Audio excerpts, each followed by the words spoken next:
मंदिर महापाप मंदिर परिसर में पूजक घटाई लज्जाजनक घटना। समलपुर जमनकीरा थाना अंचल में जड़े 11 वर्षीय नाबालिका को दुष्कर्म अभियोग होईछि। जमनकीरार मुक्तेश्वर मंदिर पूजक दुष्कर्म करिथिबा नै अभियोग होईछि। मंदिर भोगमंडप निकट विश्राम घरे नाबालिका को दुष्कर्म करिसेंति पूजक। न्याय पाई परिवार लोक थानार द्वारस्थ होईछंति। अभियुक्त 45 वर्षीय पूजक को जमनकीरा पुलिस अटक रखी पचरा उचरा करुछि। समस्त को प्रभु जीशु ख्रीष्ट मधुमय नाम बड़ आंतरिक नमस्कार। ख्रीष्टर प्रिय भाई एवं भणी मैंने आज मुझे निमंते एक बहुत बड़ जबरदस्त खबर नहीं आसी। आई खबर शुणला ख्रीस्टियन विरोधी माने से मुह भी देखा पारे ना। आमर ख्रीस्टियन भाई भणी मैंने से निश्चित भाव में भाव्य हाँ यहाँ आम मान निमंते एक बहुत बड़ गुड न्यूज बा एक शुभ खबर आम मान निमंते। तेबे घटनाटी कौन आपन हुए तो थंबनेल देखिकी आपन किछिटा आपन भाबुथिबे मो क्यों विषय पर मो कथावार्ता करबे जाउछि। आपन जहाँ भाबुचंती बिल्कुल ठीक सैया ही मो आपनक सहित मो कथावार्ता हेबे चाहुछि। तेबे घटनाटी एपरि जे मंदिर रे हेला बलात्कार। एक 11 वर्षर नाबालिका को 45 वर्षर एक पूजारी से बलात्कार करिसंती। न्यूज वर्तमान सामने को आसी। आउ से झीर बापा माँ से पूजारी ना केस देइछंती। आपन हयतो भाबुथिबे मु एक टॉपिक मु काहेकि मानु अछि तार मध्य गोटे कारण रही अछि। कारण आपन देखिथिबे जे किछि दिन पूर्वरु अनेक ख्रीस्टियन विरोधी माने एपरिकी ख्रीस्टियन विरोधी यूट्यूबर माने से यूट्यूब को आसिक बेसी बड़ बड़ से भाषण मारुले। को घटना को लेकिन जमी बाइबल गोटे विषय लेखा अच्छे लोट एवं तांकर झील विषय आकु नहीं माने बड़ इश्यू करिकी से ख्रीस्टियनिटी को एक्सपोज करिया निमंते प्रभु जीशु ख्रीष्ट को बदनाम करिया निमंते ख्रीस्टियन मान विरुद्ध एवं जीशु विरुद्ध उल्टा सीधा कथबार्ता करुले। जे देख देख देख तुम बाइबल तो लिखा अच्छे आउ केमिति लोट आउ तांकर झील मध्य किभली सब संपर्क सब रही आछे। किंतु प्रिय बंधुगण बाइबल रे जो विषय लिखा अच्छे से केबे घटीला कहीं घटीला एवं तार संदर्भ कौन ये समस्त विषय ख्रीस्टियन विरोधी मान को जाना नहीं। बास गोटे विषय बाइबल रो उठे आनिबे डायरेक्ट ख्रीस्टियनिटी ऊपर से अटैक करेंगे। किंतु वर्तमान मामला कौन मामलाटा हूँ तांकर निज धर्म निजर मंदिर निजर पूजारी निज लोक विषय वर्तमान मामला वर्तमान सामने को आछे। तेबे ख्रीष्टर प्रिय भाई भणी माने वर्तमान ख्रीस्टियन विरोधी माने कुआडे गले मुझे देखा चाहूँगी मोर कमेंट बॉक्स रे ख्रीस्टियन विरोधी माने कौन से माने जवाब देवा चाहते।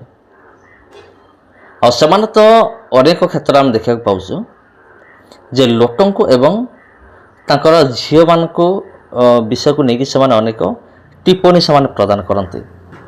किंतु वर्तमान कथा हूँ निज धर्म उपर आ निजर मंदिर विषय केवल एतिक नुहे प्रिय बंधुगण केवल एतिक नुहे पूर्वर मध्य केतोटी घटना घटी जाइए। आउ जेपरिकी गोटे आश्रम रे हिंदू बाबा बलात्कार कले नाबालिका को मंदिर रे पूजारी असदाचरण कले जने महिला को एपरी अनेक खबर आपण पाइबे। देखिबा ख्रीस्टियन विरोधी माने जो यूट्यूबर मान आसंती से माने यही घटना को लेकिन से कौन वीडियो तैयारी करुछंती टिके माने देखिबा कौन जवाब दउछंती।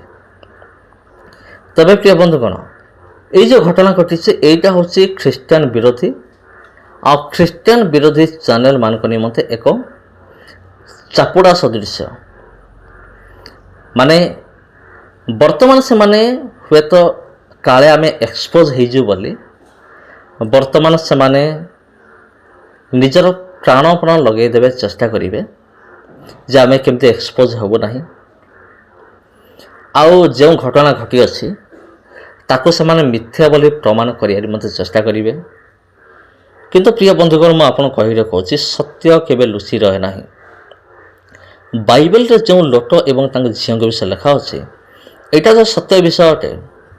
ଏହାକୁ ବାଇବେଲରେ ମଧ୍ୟ ଏକ୍ସପୋଜ୍ କରାହେଇଛି, କାରଣ ବାଇବେଲ ହେଉଛି ଏକ ପବିତ୍ର ପୁସ୍ତକ ଅଟେ।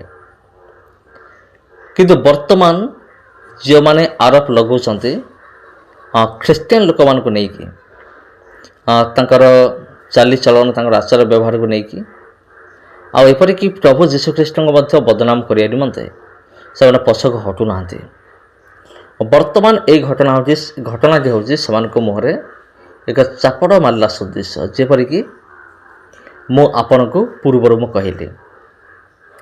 ତେବେ ପ୍ରିୟ ବନ୍ଧୁଗଣ, ଖ୍ରୀଷ୍ଟରେ ପ୍ରିୟ ଭାଇ ଏବଂ ଭଉଣୀମାନେ, ଆପଣ এই ଭିଡ଼ିଓକୁ ଏମିତି ସେୟାର କରନ୍ତୁ ଯେପରିକି ପ୍ରତ୍ୟେକ ଖ୍ରୀଷ୍ଟିଆନ ବିରୋଧୀ ପାଖରେ এই ଭିଡ଼ିଓ ପହଞ୍ଚିବା ଦରକାର।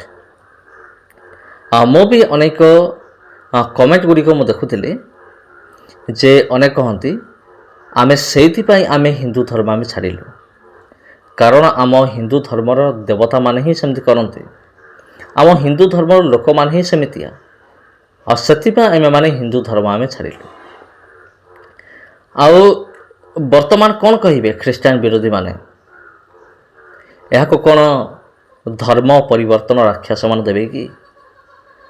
କାରଣ ଯେଉଁମାନେ ହିନ୍ଦୁ ଧର୍ମ ଛାଡ଼ିଛନ୍ତି ସେମାନଙ୍କ ଭିତରୁ ଅଧିକାଂଶ ଲୋକମାନେ ସେମାନେ କ'ଣ କରିଛନ୍ତି ନା, ସେମାନେ ଏହିସବୁ ଘଟଣା ଯେତେବେଳେ ସେମାନେ ଦେଖିଲେ ନିଜ ଲୋକମାନଙ୍କ ଭିତରେ, ନିଜ ଧର୍ମ ଭିତରେ, ଆଉ ସେତେବେଳେ ସେମାନେ ନିଜ ଧର୍ମକୁ ଛାଡ଼ିବା ପାଇଁ ବାଧ୍ୟ ହେଲେ। ଆଉ ପ୍ରଭୁ ଯୀଶୁଖ୍ରୀଷ୍ଟଙ୍କ ପାଖକୁ ଆସିବା ନିମନ୍ତେ ତାଙ୍କୁ କେହି ବାଧ୍ୟ କରିନାହିଁ କିମ୍ବା ତାଙ୍କୁ କେହି ପ୍ରଲୋଭନ ଦେଖାଇ ନାହିଁ। ଖାସ୍ ଏଇଥି କାରଣ ପାଇଁ ଲୋକମାନେ ହିନ୍ଦୁ ଧର୍ମକୁ ଛାଡ଼ୁଛନ୍ତି। ଯଦି କୌଣସି ଖ୍ରୀଷ୍ଟିଆନ ବିରୋଧୀ ମୋର ଭିଡ଼ିଓକୁ ଦେଖୁଥାନ୍ତି, ତେବେ ମୁଁ ସେମାନଙ୍କୁ ଡାଇରେକ୍ଟ କହି ରଖୁଅଛି, ଡାଇରେକ୍ଟ ମୁଁ ଚ୍ୟାଲେଞ୍ଜ ଦେଉଛି, ବର୍ତ୍ତମାନ ଏଇ ଯେଉଁ ଦୁନିଆରେ ଯାହା କିଛି ବି ଚାଲିଛି ତା ମଧ୍ୟରୁ ଅଧିକାଂଶ ବିଷୟ ସେମାନଙ୍କ ଯେଉଁ ଲୋକମାନେ ଅଛନ୍ତି ତାଙ୍କ ଭିତରେ ହିଁ ଏମିତି ସବୁ ବିଷୟ ଗୁଡ଼ିକ ସବୁ ଚାଲିଛି। ତେବେ ସମସ୍ତଙ୍କୁ ପ୍ରଭୁ ଯୀଶୁଖ୍ରୀଷ୍ଟଙ୍କର ମଧୁମୟ ନାମରେ ମୋର ଆନ୍ତରିକ ନମସ୍କାର। ତେବେ ଖ୍ରୀଷ୍ଟର ପ୍ରିୟ ଭାଇ ଭଉଣୀମାନେ, ସେ ଯାହା ବି ହେଉ, ଧୀରେ ଧୀରେ ଖ୍ରୀଷ୍ଟିଆନ ବିରୋଧୀମାନେ ଏକ୍ସପୋଜ୍ ହେଉଛନ୍ତି ଧୀରେ ଧୀରେ। ଏବଂ ଆଗାମୀ ଦିନମାନଙ୍କରେ ମୁଁ ଗୋଟେ ସିରିଜ୍ ଆଣୁଛି, ଜଣେ ଖ୍ରୀଷ୍ଟିଆନ ବିରୋଧୀକୁ ମୁଁ ଅତି ସାଂଘାତିକ ଭାବରେ ମୁଁ ଏକ୍ସପୋଜ୍ କରିବା ପାଇଁ ଯାଉଅଛି। ସେ କିଏ ଆପଣ ଜାଣିପାରିବେ ଆଗାମୀ ଦିନମାନଙ୍କରେ। ଆଉ ତେବେ ପ୍ରିୟ ବନ୍ଧୁଗଣ, ସେଟା ଗୋଟେ ସିରିଜ୍ ଗୋଟେ ଆରମ୍ଭ ହେବ, ଆଉ ସେଇ ସିରିଜ୍ କେବେ ଶେଷ ହେବ ମୁଁ ଜାଣିନାହିଁ। କିନ୍ତୁ ଲଗାତାର ଭିଡ଼ିଓ ଗୁଡ଼ିକ ତିଆରି ହେବ, ଏମିତି ତିଆରି ହେବ ଆଉ ଯେଉଁଠାରେ ଗୋଟେ ଭିଡ଼ିଓରେ ସମସ୍ତ ଖ୍ରୀଷ୍ଟିଆନ ବିରୋଧୀ ଚ୍ୟାନେଲ ଗୁଡ଼ିକୁ ଏକ୍ସପୋଜ୍ କରାହେବ, ସେମାନଙ୍କୁ ଏକ୍ସପୋଜ୍ କରାହେବ। ତେବେ ପ୍ରିୟ ବନ୍ଧୁଗଣ, ସମସ୍ତଙ୍କୁ ପ୍ରଭୁ ଯୀଶୁଖ୍ରୀଷ୍ଟଙ୍କର ମଧୁମୟ ନାମରେ ମୋର ଆନ୍ତରିକ ନମସ୍କାର। ଯଦି ଭିଡ଼ିଓ ଆପଣଙ୍କୁ ଭଲ ଲାଗିଥାଏ, ଭିଡ଼ିଓକୁ ଆପଣ ନିଶ୍ଚିନ୍ତ ଭାବରେ ସେୟାର କରନ୍ତୁ ଆଉ ଖ୍ରୀଷ୍ଟିଆନ ବିରୋଧୀମାନଙ୍କୁ ଏକ୍ସପୋଜ୍ କରନ୍ତୁ। ଧନ୍ୟବାଦ।